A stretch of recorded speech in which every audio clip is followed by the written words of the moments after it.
Let's get started talking about the books for this week.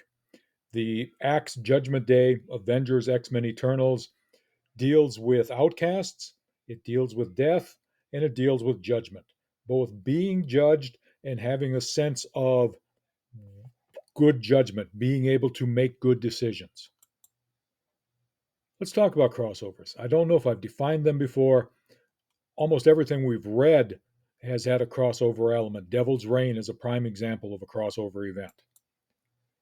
It involves the stars of different titles appearing in the same comic book issue, with the same movie. Sometimes television series have crossovers. The big crossover, and I think Judgment Day is a big crossover. I'm not sure Devil's Reign qualifies as a big crossover, but it had some ramifications that lasted for quite a while.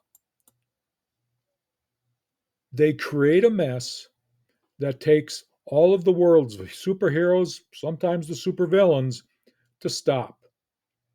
Avengers Endgame, I think, is a prime example of this world changing crossover in the movies. And Axe Judgment Day, I think, began the end of the Krakoa era.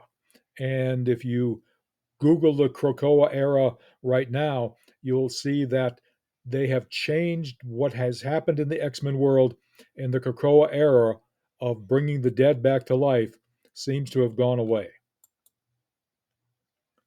History gets rewritten, and the comic book canon, which is flexible, and I've talked about the idea that writers can change what happens in the comic books all the time, has some long lasting effects. And those effects can affect a character for dozens of issues. And considering that a comic book issue comes out once a month, these effects can last for years. The other thing I want to talk about as we start thinking about death is the idea of comics are always going to be what's next. The Black Panther book we're reading this week, that I'll talk about in another video, ends with the cliffhanger. What's next? How's this fight going to be taken to the enemy? How are we going to deal with this war that T'Challa promises is going to happen? We're just going to have page after page, panel after panel, and there's going to be a what's next. Even if a series gets canceled, it's going to get rebooted. The characters might come back in a different form.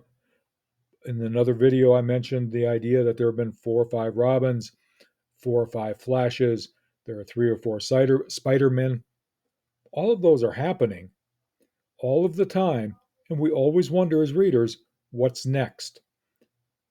If I go back to my literature teaching from high school, we always talked about plot was the ordered sequence of events. That ordered sequence of events was supposed to provide suspense, and suspense is what kept you turning the pages because you always wondered what's next. When we talk about superheroes and death, you see the quotation that the superhero has the ability to beat death.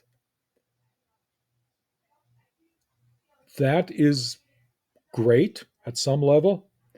As we'll see in a little bit, it also has some negatives because authors kind of abuse that ability to beat death. When I was reading comics in the 1980s, the death of Flash, the death of Supergirl, they were both a big deal because deaths didn't happen every other issue. But even in the golden days, my golden days, you had situations like the death in the family where DC kind of played with the idea of killing off Jason Todd. And the idea was fairly novel for comic books, but it was part of the cultural milieu of the time. They had a phone in poll, and the phone in poll involved a 900 number.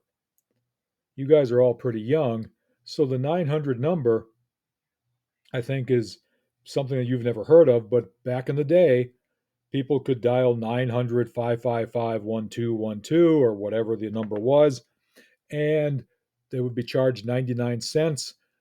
And that charge then allowed them to participate in polls or get a secret word of the day. Uh, Lots of companies made use of that 900 number as a marketing tactic. DC put out the poll basically, should we kill off Robin, and let people call in. And later, it was discovered that several people rigged the poll by having a robocall set up to just flood the no votes and have the character killed off. And somehow way they got around paying the 99 cents a call for all of the calls that they put in. You can see the quotation by Lewis that beating death is basically the ultimate superpower, and that superheroes have become our stories of choice, not only for staving off death, but for pursuing immortality. In some ways, I want to tie that back to last week when we were talking about myth. The Epic of Gilgamesh, in a lot of ways, is all about immortality.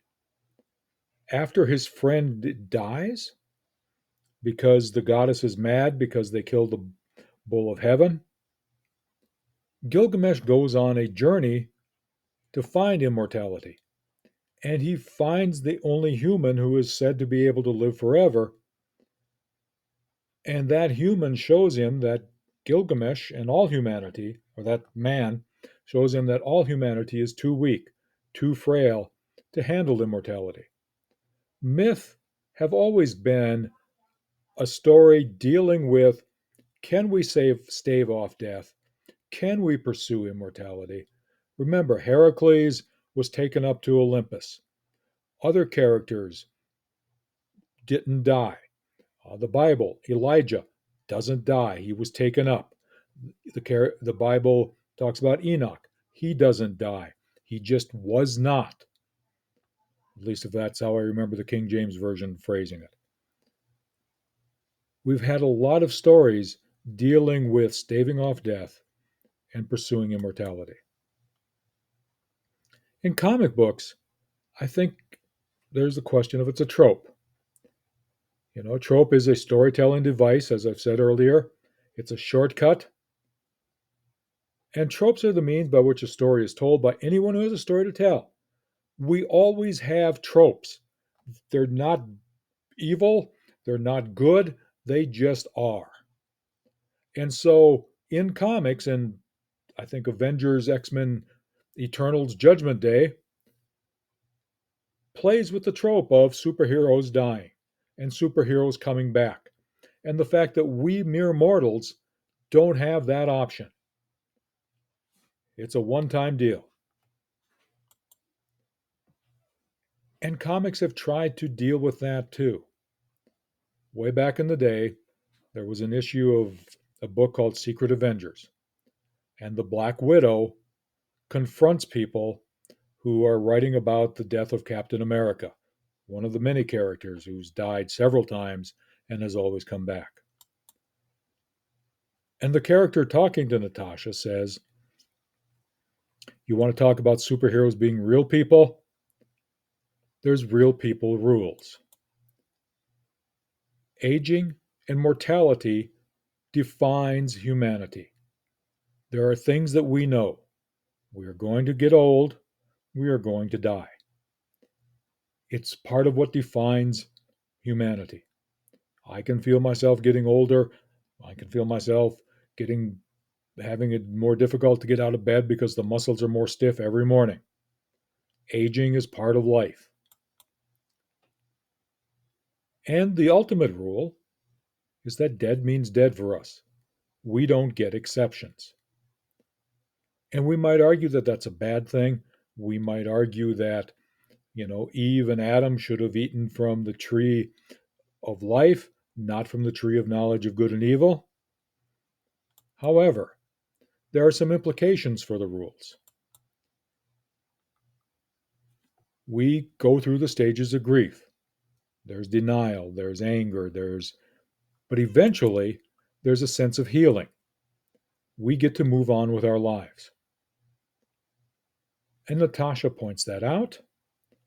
And then she points out the comic book in the real world, what would happen if we were had the comic book superheroes version of immortality, or the X-Men's version of immortality, or the Eternals version of immortality in the real world. We wouldn't go through shock and denial. We wouldn't go through the pain and guilt. We wouldn't go through the anger and bargaining. We wouldn't go through any of the stages of grief. Instead, we would be dealing with this bigger question of what happens as we do across, as if we knew that the people were coming back. If there's this small chance, would we spend all of our time pretending? Would we never move on? If there was the chance that people would just walk through the door 6 years from now, 6 months from now, would we grieve? Would we go through the stages of grief? Would we try to move on with our lives? And again, I think they were dealing with a trope. I think comics, in a lot of ways, were trying to deal with this idea of they're dealing with death too often. They're making it too easy to die. They're making it too easy to resurrect the characters. But I do think that that issue and the issues we're reading this for this week deal with this idea of what should we do, stages of grief and all of that as we're going through dealing with death and dying. And the fact that comic book superheroes don't think about that, but they always have this idea of can they move on? Because there's always a chance the person's going to come back. And Natasha asks the question bluntly, can you heal if you can never move on? I think comic books at some level always deal with big philosophical issues. They deal with practical issues. In the books we're reading this week, there are resurrections with the Eternals, but the resurrections have a cost. That cost is every time an Eternal comes back to life, a human dies. It's not really fair to the humans very much, and it leads to the judgment that everybody's dealing with throughout this book. Let's talk about some connections. When we dealt with Wonder Woman last week, we saw this panel of Ares talking about the world will be ruled by war. This week we're dealing with the same thing. There will always be war. I think that that's a big question that humans are always dealing with. And look, there are conflicts all over the world. We hear about them all of the time. Comic books, I think, even at a simple level, remind us of there's always war, there's always suffering, and it seems to be human nature to always have war. We're also borrowing from myth, again, to tie to last week. Circe turned Odysseus' men into pigs. Circe is something of a shape changer. Eros was the god of love whose arrows prevented self-control. Star Fox prevents self-control. Ajax was a Greek warrior at Troy. Uranus was the sky in Greek creation myths. Icarus was a son of Daedalus who flew too close to the sun. And Gilgamesh, I've already referenced, is the Sumerian demigod and hero. There's a lot of borrowing from myths, even if it's just taking the names. There's also borrowing from Greek tragedy. I don't know how many of you had to deal with the Greek tragedy in high school, or you've dealt with classes here at Mount Marty, but the idea of ancient Greek tragedy was that there was a person of high station. Tony Stark is a billionaire, that counts as high station. That person is brought down through a character flaw. Something bad is going to happen to them because they have a flaw in their character. And that flaw is almost always hubris. And on that previous slide, before I overclicked, we saw that Tony said he was pro hubris. There are also allusions to art. In the art, excuse me. Here we have, picking up the slide, or the skull, excuse me. And we could see that that's, I think, a straight reference to Hamlet, where he takes the skull and he's having the conversation with the skull. Allusions to great literature in art, allusions to tragedy and the rules of tragedy. Once again, comics do that a lot. And I think it's an important thing to remember that they expect their readers to pick up on all of those allusions, to pick up on Hamlet, to pick up on Greek tragedy, being pro hubris. They also quote great poetry. In this case, Rage Against the Dying of the Light, the Dylan Thomas poem about do not go gentle into that good night, Rage Against the Dying of the Light. All of those, I think, are important reminders that comics expect their readers to be educated. They don't expect to appeal to the lowest common denominator. As I've said several times, they may be for kids, but they want the kids to know stuff. In this case, we've got a quoting of the Bible, the Word becoming flesh. You've got Ajax, the scripture is key. Whatever this God is, it will be the Word made flesh. A direct quote to the Bible. Of course, we're not always going to follow the Bible directly. We're going to talk about making a God in their image, in the image of Tony, in the image of the Eternals. It inverts what Genesis has of creating man in his own image. And I think I've mentioned before, but I'll repeat literature has always done these kind of turn things upside down. For example, The Grapes of Wrath takes the Exodus and does it backwards. The Exodus begins with the baby Moses being born and put in the river. Grapes of Wrath near the end has the miscarried fetus dead put in the river with the injunction, go tell them what's happening to all of us. Moses was the one who went to tell Pharaoh what was happening, but that was at the start. That was later in his life. He wasn't doing it as the infant. And Grapes of Wrath just takes everything upside down. The search for the promised land works for the children of Israel in the Bible. The search for the promised land doesn't work for the Jodes in Grapes of Wrath. We've talked a lot about free will, and we've talked about whether people can be manipulators. We had the Hammer manipulating, we had Senzi manipulating free will in this issue. In the Black Panther that we're reading for this week, we've had the Purple Man.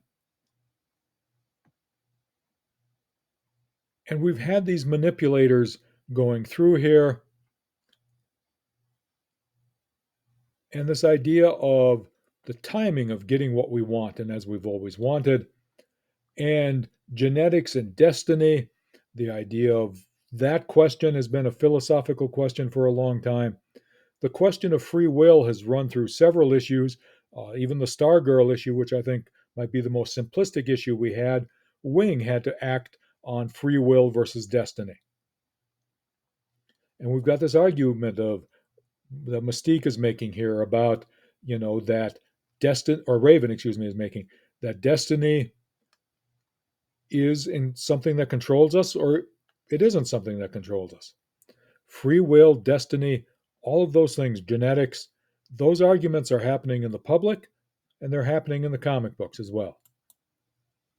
Let's talk about the mutants. Stan Lee, way back in the day when he created the X-Men, and on this cover you'll see kind of the second generation of X-Men, Wolverine, Colossus, Storm, and you see the first generation, Cyclops, Angel, Jean Grey, Iceman. You'll see both generations of X-Men here, but Stan Lee talks about the idea that the X-Men was a good metaphor for what was happening with the civil rights movement in the United States in the 60s and 70s. And as I've said several times, comics have always dealt with social issues. When I was a little kid, my first Marvel comics, bought at a drugstore in southwestern North Dakota, had Stan's soapbox. A lot of times, Stan's soapbox was dedicated to one thing: making fun of DC, brand etch. And he also called it the distinguished competition. However, ever so often, the soapbox was something like this: bigotry and racism are among the deadliest social ills plaguing the world today.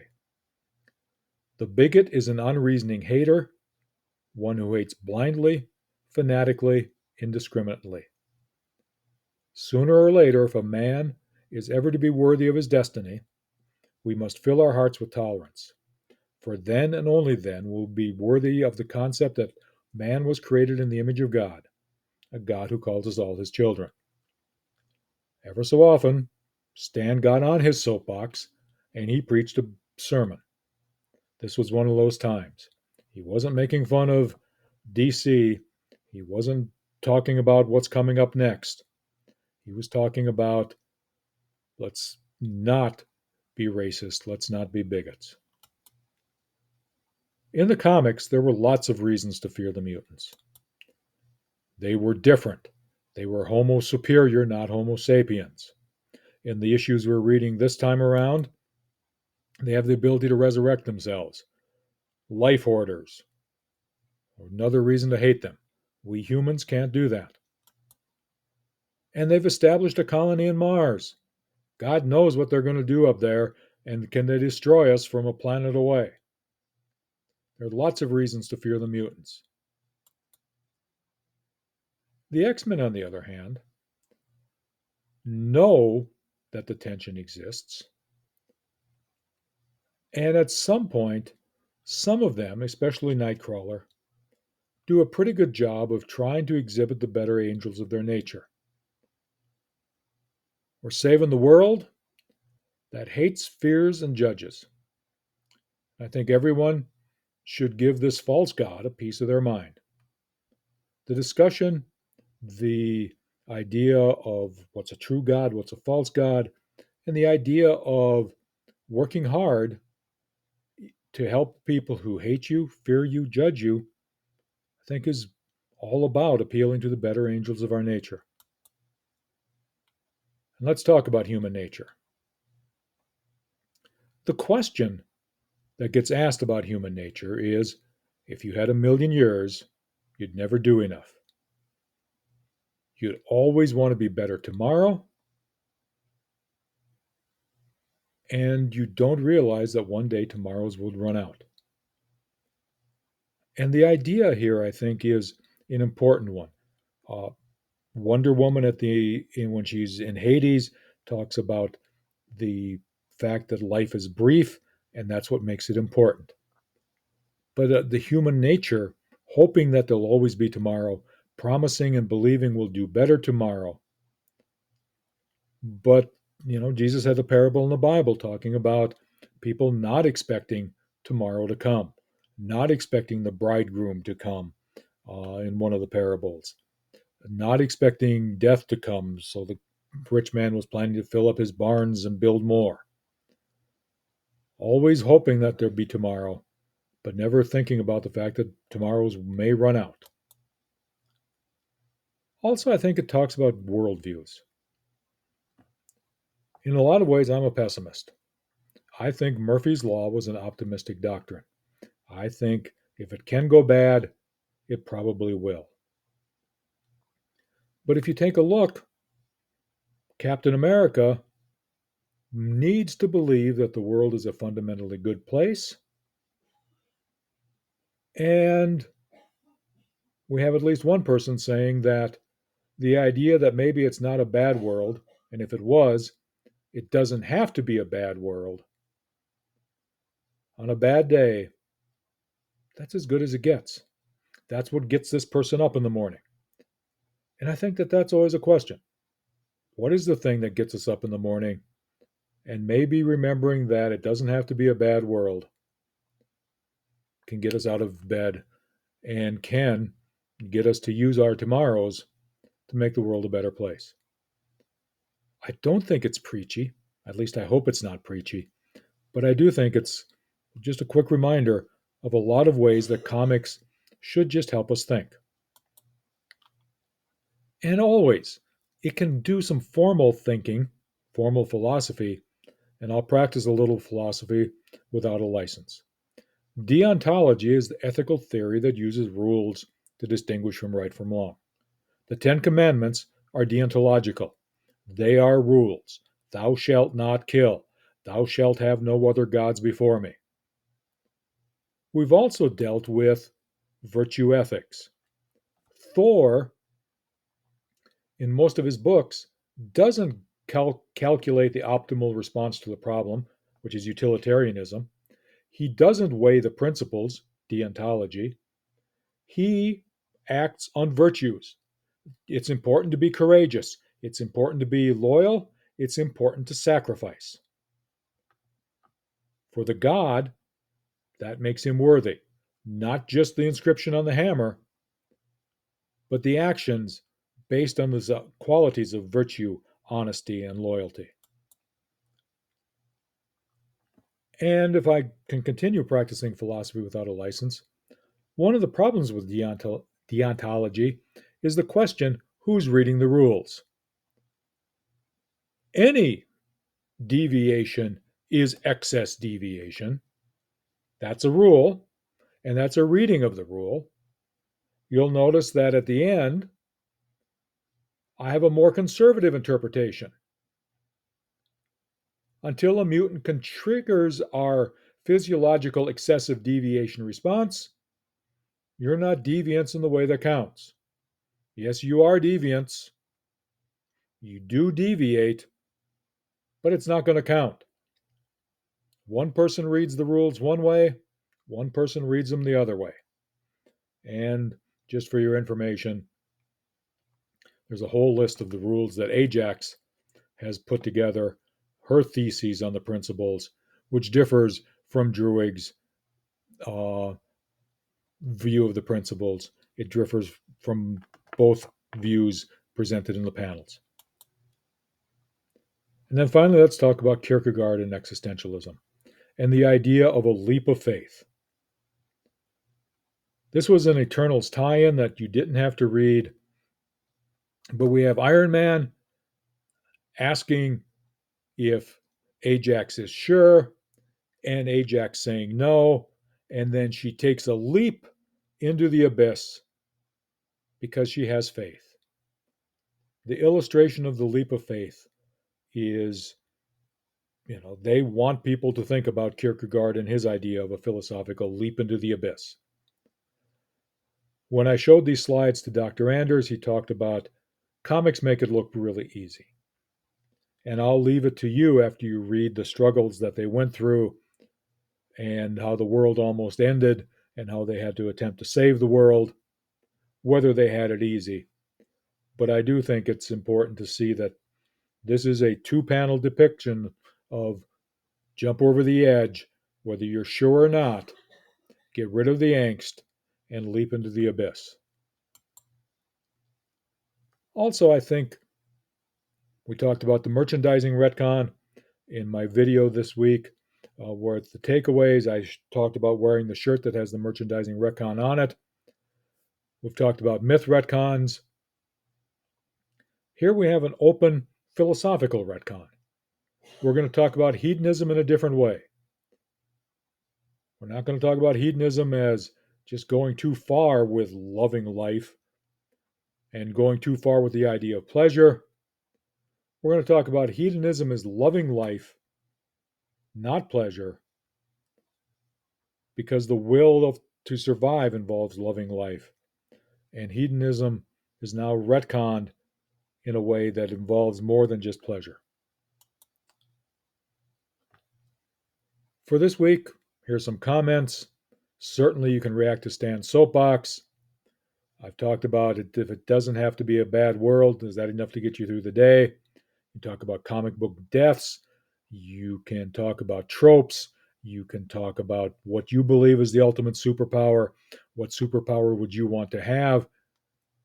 Just make a comment about the reading. And I hope you've enjoyed this reading, or hope you enjoy the reading for this week if you watch it before um, you read the books. Thank you very much. And again, I hope everybody enjoys this week's reading.